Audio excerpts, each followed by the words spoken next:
They called me a failure. For years, that's all I heard. Every family dinner, every phone call, every text, I was the scapegoat. The one who didn't listen.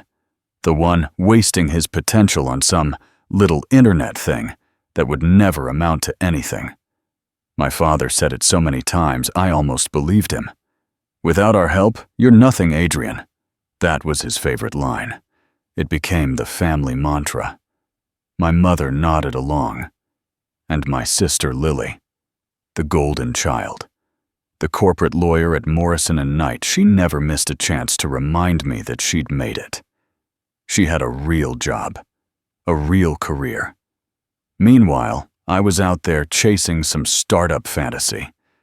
The funny part is they were wrong about one thing.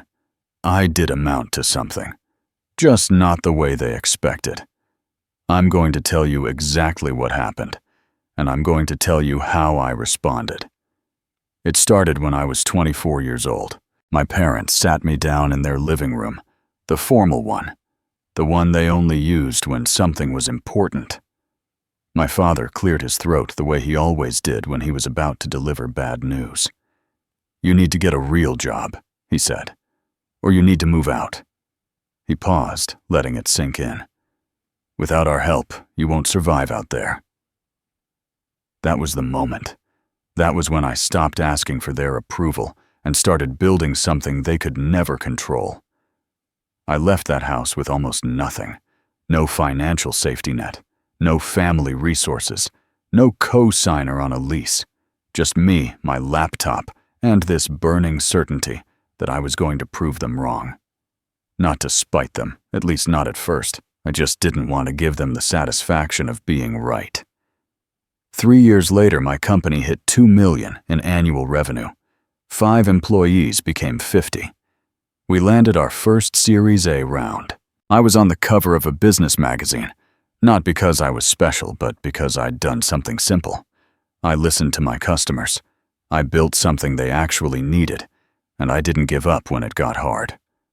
The whole time, my family had no idea how big it had gotten. They didn't ask.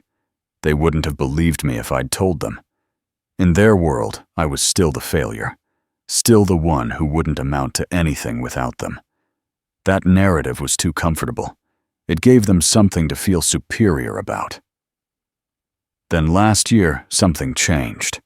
I was reviewing my business accounts, something I should have done more carefully earlier, and I noticed something strange. Money was missing. Not a little. A lot. 12 withdrawals over 18 months. 47,000 here. 89,000 there. One transaction for over 120,000. All from an account my mother had access to. An account I'd set up when I was young, before things got bad between us. I pulled up the details. The money had been moved to a company called Apex Capital Group, a shell LLC, registered in Delaware, owned by my mother and someone else I didn't recognize. I remember just staring at the screen for a long time, scrolling back and forth hoping I'd misread something. But I hadn't. My mother had been stealing from me for over a year, and she'd never said a word. I called my lawyer that same day. We went through everything. The bank statements, the account access records, the pattern of withdrawals. When he finished reviewing the documents, he looked at me and said something I'll never forget. "This is airtight, but move carefully." He was right. I could press charges. I could pursue this legally and tie them up in court for years. But that's not what I decided to do. I decided to play the long game. The first thing I did was find out everything about my parents' biggest asset. Their house. I hired a private investigator. Nothing dramatic, just someone who could pull public records. What I found was perfect. The house was worth about $2 million, but my father had financed it with an $800K mortgage. Rising property taxes, a second mortgage on top of that from a line of credit he'd taken out 5 years ago. On paper, it looked impressive. In reality, it was financially fragile. One bad year, one missed payment, and the whole thing would start to crumble. I sat with that information for 2 weeks. I didn't tell anyone. I just let it sink in. This house, the one my father had been so proud of, the one he'd used as proof of his success, the one he had mentioned every time he wanted to remind me of what I didn't have, was vulnerable. That's when I decided I was going to buy it. Not because I wanted to live there, not because I wanted to hurt him exactly. I wanted leverage. I wanted proof. I wanted him to understand what it felt like to lose something you thought was yours forever. I met with a real estate attorney the next day. We talked through the legal implications. She was direct. If you do this, you need to understand this is going to escalate everything. There's no coming back from this. I knew that. I was ready for it. She prepared documents. She helped me secure financing. Cash, mostly. My business had been profitable for years. I had the capital. Then I did something strategic. I reached out to a business magazine. I told them my story, not the vindication part, just the origin story. A kid whose family didn't believe in him, who bootstrapped a company to millions in revenue, who did it completely alone without family support. They loved it. The piece came out 2 months later, From Rejection to Success. How one founder built $1 million company without a safety net. It was published on newsstands and online. My family saw it. My mother texted me. "So proud of you, sweetheart. We always knew you had it in you, like she'd supported me the whole time. Like she hadn't been stealing from me. Like she hadn't told me I was nothing." I didn't respond to the text. 3 weeks after the magazine came out, I had my real estate agent place a formal bid on my parents' house. Not aggressively, just a strong, legitimate offer. It was going to take time. The market was moving slowly. But I had time. I could wait. My parents had no idea any of this was happening. That was crucial. They needed to stay in their bubble. They needed to keep believing that the world worked the way they thought it did. That I was still the failure. That they still had control. Then my mother started acting strange. She called me at work. "Hey, honey," she said, her voice suddenly sweet in a way it hadn't been in years. "I haven't heard from you in a while. How are things?" I could hear the subtext. She was checking in, trying to figure out what I knew. I played along. "Things are good," I said, "busy with work." She laughed a little too hard. "That's wonderful.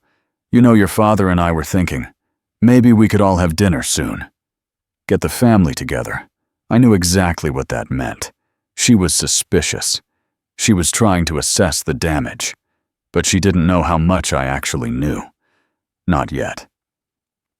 2 weeks later, I found out that Lily had been involved the whole time.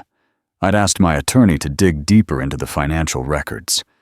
That's when we discovered something interesting. Lily's name appeared on some of the account authorizations. Not just her name, she'd actually signed off on some of the transfers. She'd provided legal cover. She'd helped her mother hide the theft. The golden child wasn't just complicit. She was active. I remember sitting in my office when my lawyer told me this. Not angry exactly. More disappointed. Lily and I had never been close, but I thought we had some kind of understanding. I thought she was at least honest, even if she didn't support me. Turns out she was just as willing to lie and steal as anyone else.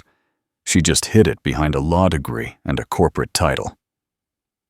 That night, my mother called again. This time, the sweetness was gone. She sounded nervous. "Adrian, I was wondering if we could talk about some old account issues.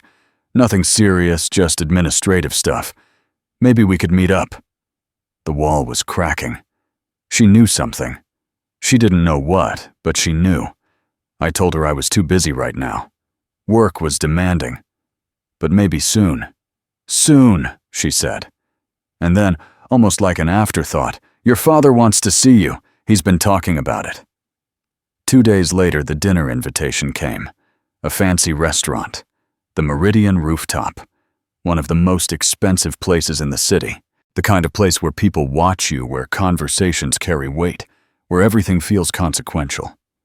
My mother had booked the best table. She was trying to make peace, or so she thought. She had no idea that I'd already closed the deal. The property deed had been finalized 3 days before the dinner invitation arrived. The house was officially mine. It was recorded in public records. My attorney confirmed it all. The papers were signed, all the funds had transferred, all the legal requirements had been met. I now owned my father's biggest asset. I hadn't told a soul, not my lawyer, not anyone. I was going to save that information for exactly the right moment. When I hung up the phone after confirming the deed was final, I sat in my apartment and allowed myself one moment of something close to satisfaction. Not joy exactly, not revenge either. It was something colder than that. It was the feeling of being in complete control, the feeling of knowing something no one else knew, the feeling of having moved 3 steps ahead while everyone around me thought we were still playing checkers. My family thought they were inviting me to dinner to figure out what I knew about the stolen money. They thought they were going to gaslight me into believing it was a misunderstanding, or that they'd been borrowing it, or that I should be grateful because family takes care of family. They had no idea they were walking into a dinner where I held all the cards. They had no idea that their most valuable possession was now in my name. They had no idea that the boy they'd called a failure had just become the owner of everything they'd been so proud of. I accepted the dinner invitation that evening. I told my mother I'd be delighted to join them. The restaurant was exactly what I expected. Floor-to-ceiling windows overlooking the city. Soft lighting that made everyone look a little more successful than they probably were. Tables spaced far enough apart that you felt private, but close enough that if someone at the next table leaned in, they could hear everything. My mother had reserved the best table. Of course she had. She was still performing, still trying to control the narrative. When I arrived, they were already seated. My father in the power position, the chair facing the room. My mother to his right. Lily across from me, checking her phone like she had somewhere more important to be. Adrienne. My mother stood up, arms open like we were old friends, reuniting after years apart. We're so happy you could make it. The word happy felt like a performance. She was nervous. I could see it in the way she kept adjusting her napkin, the way her smile didn't quite reach her eyes. Thanks for the invitation, I said. I sat down slowly, calmly. I wasn't in any rush. I had all the time in the world. The waiter came immediately. We ordered appetizers, made small talk about the view, about the weather, about nothing that mattered. My father kept trying to steer the conversation toward something safe. He talked about the stock market, about a property development in the neighborhood. Anything except what we were all actually thinking about. Then, halfway through the appetizers, he made his mistake. "You know," my father said, dabbing his mouth with his napkin. "It's nice to see you doing well with that internet business of yours. But let's be honest, you wouldn't be anywhere without the foundation we gave you. The education, the support, the connections. That all came from us." He smiled like he'd just given me a compliment, like he was reminding me of something I should be grateful for. My mother nodded along. Lily didn't even look up from her phone. I set down my fork. I took a sip of water, and then I looked at my father directly in the eyes. "Actually," I said quietly, "I did do this without you. In fact, I did this despite you." I pulled out my phone and opened the magazine article. I turned the screen toward him. This came out 2 months ago. Forbes called it one of the most interesting bootstrapped success stories in the last 5 years. They interviewed my team, my investors and my customers. You know what they never mentioned. You. Any of you. I saw my mother's face shift. A flicker of something worry, maybe, or the beginning of understanding. My company is worth approximately $12 million right now, I continued. The number hung in the air between us. I built that, not you. Me. Alone. My father's jaw tightened. He wasn't used to being corrected. He was used to being the smartest person in the room. That's wonderful, he said. But his voice had changed. It was harder now. Defensive. But that doesn't change the fact that that's not actually why I wanted to have dinner, though, I interrupted.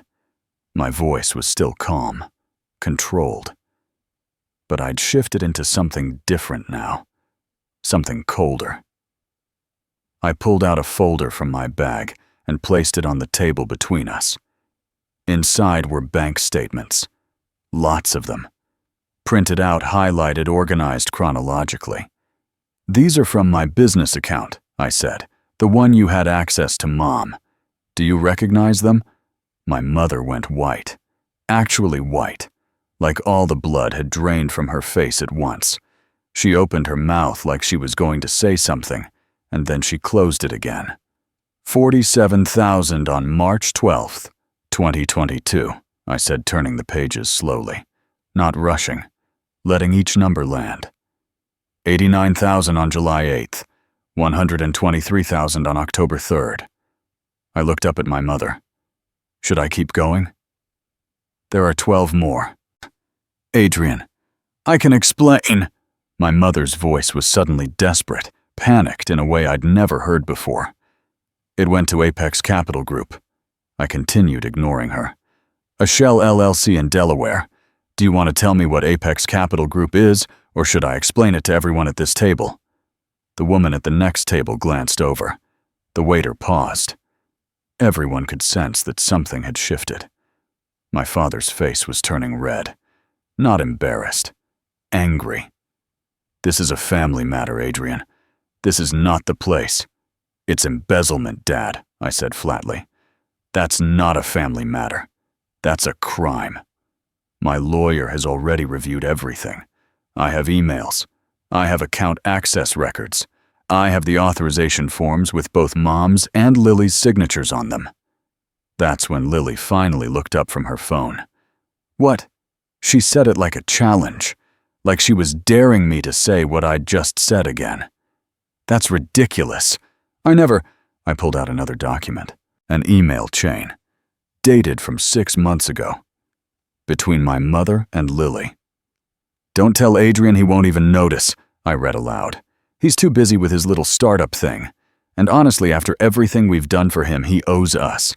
I looked at Lily. That's you, by the way. Your words. Your email. Lily's face went pale. She tried to speak, but nothing came out. She looked at my mother, then at my father, searching for some kind of backup that wasn't coming. My mother's hands were shaking. She reached for her wine glass and took a long drink. We were going to pay it back, she said quietly. We just needed some cash for what exactly, I asked. Apex Capital Group paid for your vacation homes in Aspen. Both of them. It paid for the renovations on this house. It paid for Lily's bar association dues, her car lease, her country club membership. What was the rush to pay back $250,000 if it was all just a little family loan? The word loan came out with a sharp edge. Everyone knew what this was. This wasn't borrowing. This was theft. My father leaned back in his chair. His hands were balled into fists. You think you're so smart, he said, and there was venom in his voice now. You think you've won something here, but you don't understand how the world works. Family protects family. What your mother did, she did to help. To help herself, I finished. Not me. Never me. I pulled out one final document. The deed. Property recorded in my name. The address of the house where they'd kicked me out. The house where they'd told me I'd never amount to anything. The house that was now officially, legally, undeniably mine. I placed it on the table slowly. 3 days ago, I purchased the house, I said calmly. The $800K mortgage is in my name now. The property tax bills will come to my address, the home you've been so proud of. It's mine, and you're living in it. I watched my father's face. I watched him process what I'd just said. I watched the moment he understood that I wasn't just exposing them. I was taking from them. The color drained from his face. He reached for the deed like he was moving through water, like everything had suddenly become slow motion. He read it. His hand started to shake. "You can't." He looked at my mother, then at Lily, then back at me. "You can't just..." "I can," I said. I did. My lawyer confirms it. The deed is recorded. It's final. You're welcome to consult with your own attorney if you'd like, but they'll tell you the same thing. My mother was crying now. Silent tears running down her face, not because she was sorry, but because she understood what had just happened. She'd lost. They'd all lost. The waiter appeared at our table, clearly uncomfortable. "Is everything okay? Can I get anything?" "The check," I said. I didn't look away from my father. "And please bring it to me." The silence that followed was absolute. It was the kind of silence that fills a room when everyone understands that something irreversible has just happened. A woman at the next table was staring openly now. The hostess kept glancing in our direction. I wasn't done yet. "You spent years telling me I was a failure," I said. My voice was still calm, measured, but there was steel underneath it now. "You told me I couldn't do anything without your help. You told me the world didn't work for people like me. And you know what the worst part was?" I leaned forward slightly. "You almost believed you were doing it for my own good, like you were protecting me from disappointment." I looked at each of them, my mother with her ruined mascara, my father with his clenched jaw, Lily staring at her lap like she wished the ground would swallow her whole. "But the truth is, you needed me to fail," I continued. "You needed me to be the problem. It made you feel better about yourselves. It justified the way you treated me. It made you feel like you had all the answers." I stood up slowly. "I came here tonight because I needed you to know that I figured it out. I figured out who you really were. Not the successful people you pretended to be. The people who steal from their own son. The people who gaslight and minimize and convince themselves that betrayal is just family business." I pulled out cash for the meal, more than enough to cover it. I placed it on the table. "That little internet thing," I said, and I couldn't help but let a small smile cross my face. "It just bought your house. The long game pays off." I grabbed my jacket. "My attorney will be in touch about the transition timeline for the property," I said to my father. "You'll have 90 days to figure out your next move." And then I walked out of the restaurant.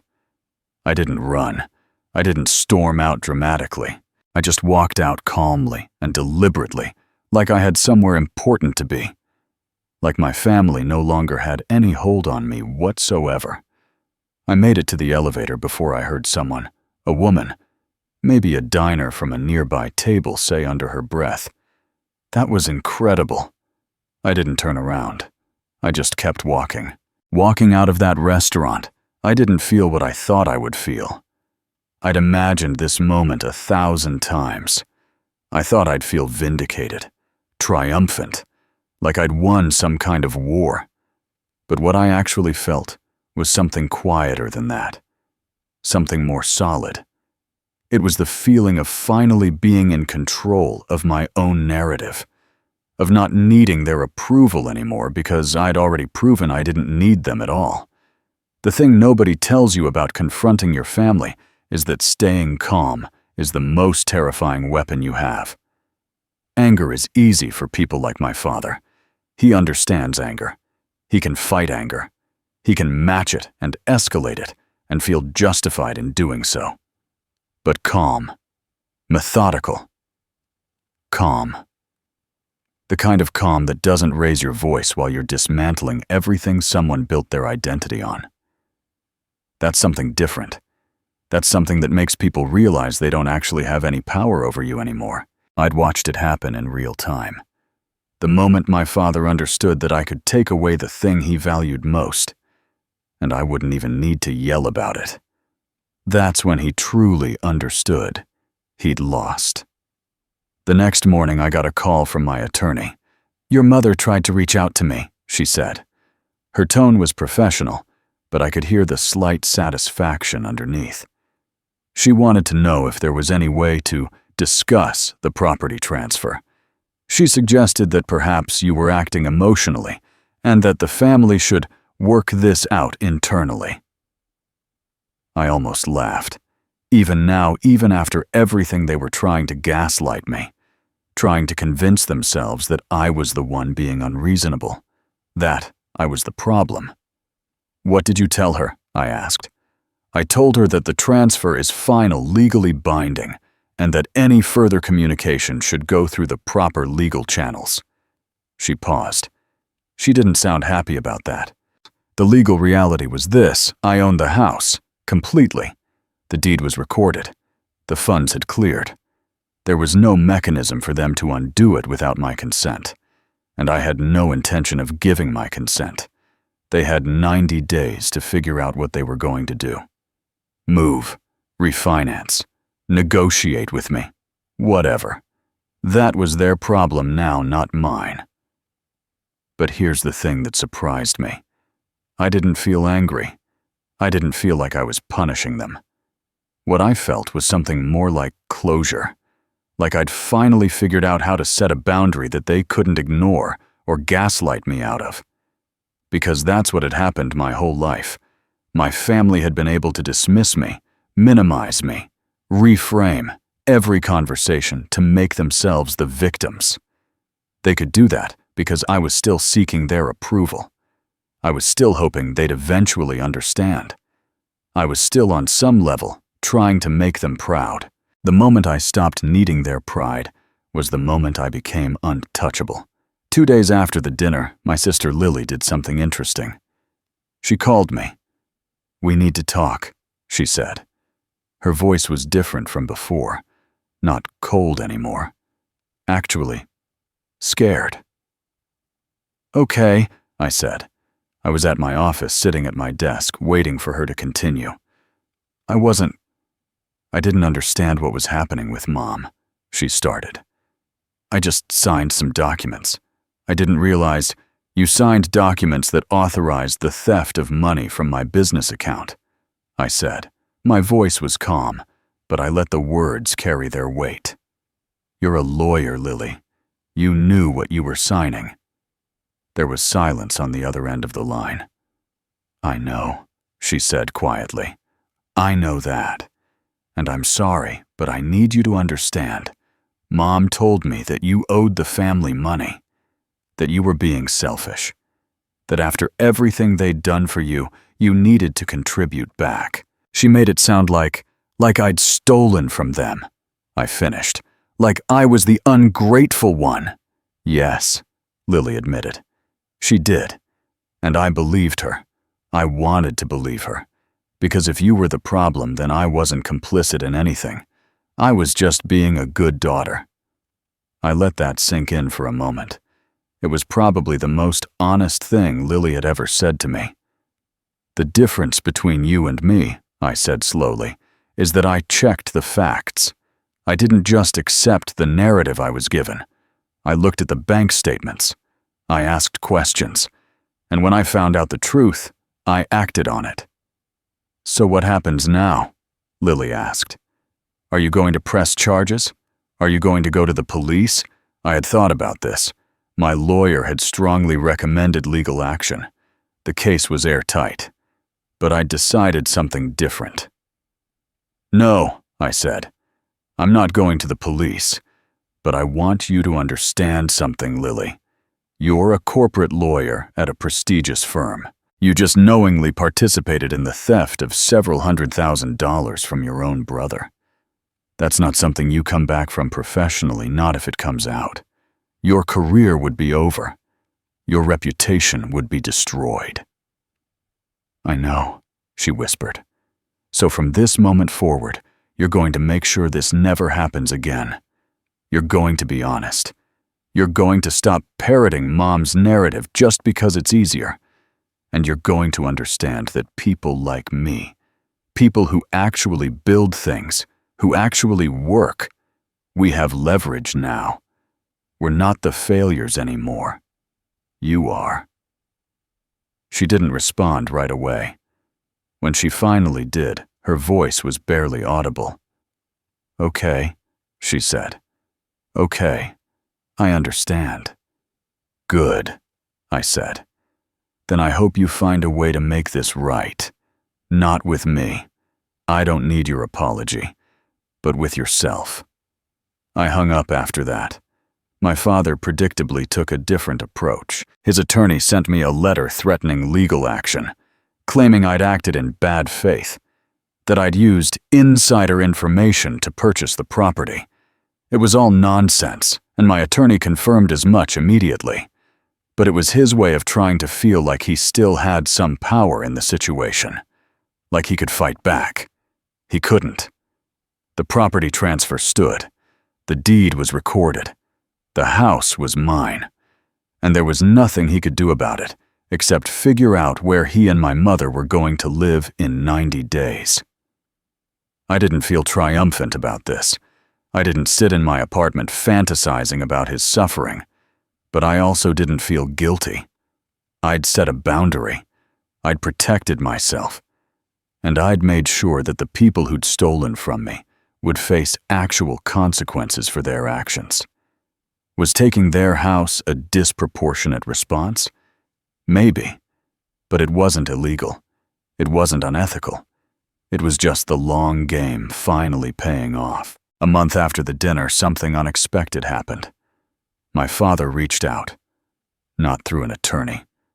Directly. He wanted to meet. I almost said no. But something in me was curious. So I agreed to meet him at a coffee shop neutral territory. Public place, no stage for drama. He looked smaller than I remembered. Older. When he sat down across from me, he didn't immediately start talking. He just stared at his coffee for a long moment. I was wrong, he said finally. Those were the first words out of his mouth. Not an excuse, not a justification, just, I was wrong. I waited for him to continue. I spent so many years trying to convince you that you needed me, he said. That the world didn't work for people without connections, without family backing, without the right last name. And I think I did that because I was scared. Scared of what? I asked. That you didn't need me, he said. He looked up at me then. That you never had. That everything I told you about yourself was a lie I'd convinced myself was true. I didn't know what to say to that, so I just listened. Your mother and I, we took that money because we were losing control, he continued. The business wasn't doing as well as we pretended. The house was costing too much. And every time we looked at you, we saw someone who'd actually succeeded. Someone who'd done what we couldn't do. And instead of being proud, we were bitter. So we told ourselves stories. That you were lucky. That you were reckless. That without us, you'd fail. He stirred his coffee slowly. We were wrong, he said again. And I think I'm starting to understand what I lost in the process. I could have been magnanimous. I could have forgiven him on the spot, told him we could work something out with the house, pretended that everything would go back to normal. But the truth is, I didn't want things to go back to normal. I appreciate you saying that, I said carefully, but I don't think that changes anything, does it? You stole from me. Mom stole from me. Lily helped cover it up, and I responded by taking something of value from you. That's not forgiveness. That's just consequences." "I know," he said. He nodded slowly. "I know. I just wanted you to know that I understand now. What I did. How it felt." "Good," I said. I stood up. "Then maybe don't do it again. To anyone." I didn't stay for a long conversation. I didn't pretend we could suddenly have a father-son relationship built on honesty and mutual respect. That ship had sailed, but I also didn't hate him anymore. I pitied him, which in a strange way felt like a kind of victory. The house, my house now, I didn't move into right away. I sold it 6 months later. For $3 million, paid off my father's mortgage, covered the property taxes, and walked away with a clean profit. I donated half of it to a nonprofit that helps young entrepreneurs who don't have family support. The other half I invested back into my company. By the next year, my company's valuation had doubled. We moved into a new office in a better part of the city. We hired 20 new people. We expanded into 3 new markets. And my family. My mother never reached out again. My father sent me a birthday card the following year, something I hadn't heard from him in over a decade. I didn't open it. I just threw it away. Lily sent me a message on LinkedIn, congratulating me on a company milestone. I didn't respond. Some bridges are burned for a reason. The truth is that dinner wasn't the end of anything. It was just the moment everything finally came into focus. I'd already won. The business success, the financial independence, the ability to make my own choices. I'd won all of that years before I ever walked into that restaurant. The dinner was just me showing them the proof, forcing them to see what they'd refused to acknowledge all along. The real victory wasn't taking the house. The real victory was building something so undeniable that they couldn't gaslight me anymore.